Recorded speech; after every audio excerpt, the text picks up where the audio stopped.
ஆண்டவராகிய இயேசுவின் நாமத்தினாலே இந்த காலை வேளையில் கூட உங்களை யாவரையும் வாழ்த்துகிறேன். கர்த்தர் உங்களை ஆசீர்வதிப்பாராக. இந்த நாளிலே கூட எபிரேயர் 12ஆம் அதிகாரம் 2ஆம் வசனத்தை கூட வாசித்து தியானிக்கலாம். அவர் தமக்கு முன் வைத்திருந்த சந்தோஷத்தின் பொருட்டு அவமானத்தை எண்ணாமல் சிலுவையை சகித்து தேவனுடைய சிங்காசனத்தின் வலது பரிசத்தில் வீற்றிருக்கிறார். மிக அருமையான வேத வசனம். இந்த வசனத்தின் கடைசி பகுதியில் கூட இயேசு கிறிஸ்து தேவனுடைய சிங்காசனத்தின் வலது பரிசத்தில் வீற்றிருக்கிறார் என்று இயேசு கிறிஸ்துவை குறித்து இங்கே எழுதப்பட்டிருக்கா. மெய்யாகவே தேவன் அவர் தம்முடைய வலது பரிசத்தில் சிங்காசனத்தில் வீற்றிருக்கார். அதுபோல் நம்முடைய வாழ்க்கையிலும் நாமும் கூட நித்திய ராஜ்யத்தில் பிரவேசிப்பதற்கு இயேசு கிறிஸ்து எப்படி அவர் முயற்சி செய்தார் இந்த உலகத்தில், அப்படிப்பட்ட காரியங்களை நாமும் செய்யும்போது நீங்களும் தேவனுடைய வலது பரிசத்தில் தேவனுடைய ராஜ்யத்தில் சிங்காசனத்தில் அவரோடு கூட வாழ்வதற்கு நாம் தகுதிப்பட முடியும். இயேசு கிறிஸ்து முதலாவதாக அவர் என்ன செய்திருக்கிறார் என்றால், அவர் தமக்கு முன் வைத்திருந்த சந்தோஷத்தின் பொருட்டு என்று சொல்லப்பட்டிருக்கிறது. அந்த தேவ ராஜ்யத்தை குறித்து ஒரு மனிதனுக்கு அதை நினைத்து சந்தோஷப்படுவான் என்றால், இயேசு கிறிஸ்துவை போல நாமும் கூட இந்த பூமியில் அதை நினைத்து கொள்ளும்போது நமக்கும் தேவன் வைத்திருக்கிற அந்த ராஜ்யத்தை குறித்து ஒரு மிகுந்த சந்தோஷம் இந்த பூமியில் உண்டாகும். அந்த சந்தோஷத்தை நிமித்தமாக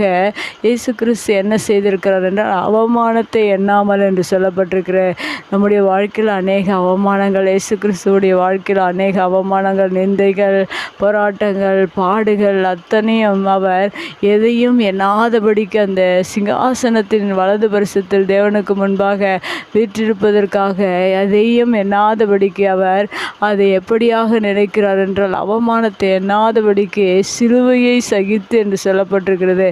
சிலுவை பாடுகள் மிகவும் கடினமான ஒன்று. ஆனாலும் அந்த தேவனுடைய சிங்காசனத்தில் வீற்றிருப்பதை குறித்து அவர் சந்தோஷமாக இருந்ததின் பொருட்டு அந்த சிலுவையை அவர் சகித்து கொள்கிறார்.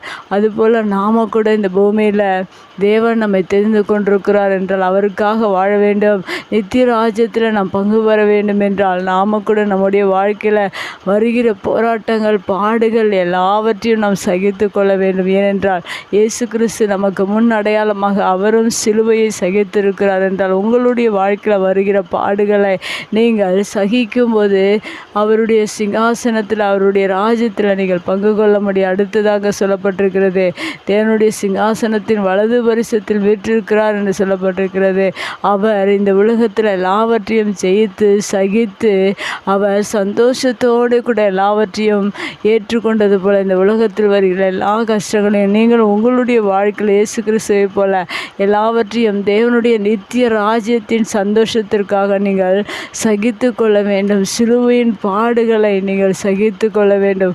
அன்று இயேசு கிறிஸ்து எப்படி சகித்து கொண்டாரோ, எதையும் அவர் பொருட்படுத்தாதபடிக்கு எல்லாவற்றையும் சந்தோஷத்தோடு அவர் ஏற்றுக்கொண்டிருக்கிறார். அதை எண்ணாதபடிக்கு அந்த பாடுகளை நினையாதபடிக்கு அவர் எல்லாவற்றையும் சுமந்து கொண்டதினால் அவர் பெரிய ஆசீர்வாதத்துக்குள் அவர் கடந்து சென்றது போல உங்களுடைய வாழ்க்கையில் அந்த நித்திய ராஜ்யத்தை சுதந்தரிப்பதற்கு நாம் இப்படிப்பட்ட இயேசுவை போல நம்ம இந்த பூமியில் வாழ்வோம். கர்த்தர் நம்மை ஆசீர்வதிப்பார். கண்களை மூடி ஜெபிக்கலாம். எங்கள் அன்பு தகப்பனே, இந்த அருமையான வார்த்தைக்காக நன்றி செலுத்துகிறோம். நீர் ஆண்டவரே இந்த பூமியில் மனிதனாக பிறந்து நித்திய ராஜ்யத்தை சுதந்தரிப்பதற்காக, அந்த சிங்காசனத்தை சுதந்தரிப்பதற்காக எல்லாவற்றையும் நீர் ஆண்டவரை உதறி தள்ளி சிலுவையை சகித்து ஆண்டவரே அந்த நித்திய ராஜ்யத்தில் சிங்காசனத்தை சுதந்தரித்து அதில் வீற்றிருக்கிறீர் என்பதை நாங்கள் அறிந்து, அதுபோல் நாங்களும் பாடுகளை சகித்து நாங்கள் ஆண்டவரே வருகிற உபத்திரவங்களை எல்லாதபடிக்கு சந்தோஷத்தோடு அதை ஏற்றுக்கொண்டு நம்முடைய நித்திய ராஜ்யத்தில் பிரவேசிக்க எங்களை தகுதிப்படுத்தினதற்காக நன்றி. நம்முடைய வார்த்தை கேட்கிற ஒவ்வொரு பிள்ளைகளையும்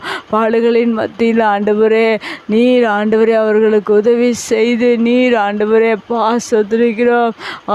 அவர்களுடைய வாழ்க்கையில் நீர் ஆண்டவரே சிங்காசனம் ஆகிய அந்த நித்திய ராஜ்யத்தை நீர் ஆண்டவர் அவர்களுக்கு கொடுக்கும்படியாக நம்முடைய சமூகத்தில் ஜெபிக்கிறோம்.